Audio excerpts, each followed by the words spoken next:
Hello guys, magandang umaga. Nandito tayo ngayon sa Petron para magpag-wish, no? Ayan. Ha? Full tank? So yun nga guys, pinapultang pa natin siya araw no? Para hindi na tayo nagpapagasmet maya. Ayan. Kaya sabi ko kay brother, ipultang na. So ayan, arawan mo, ang malayo-layo na naman mararating natin eto, no? Sana gabayan tayo ni Lord sa lahat ng rides natin, no? Ayan. So papapuls ng marita para hindi ka mauhaw mamaya. Tiyan.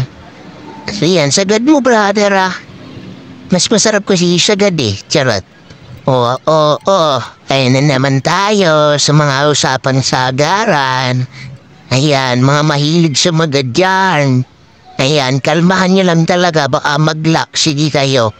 Walang pantanggal dyan. Puti pa yung padlock kapag nag-lock na sususian. Yung inyan yan. Pag yan nag-lock, wala talaga. Goodbye. Kaya ingat-ingat lang kayo guys. Yan lang. Salamat sa panonood. Bye-bye!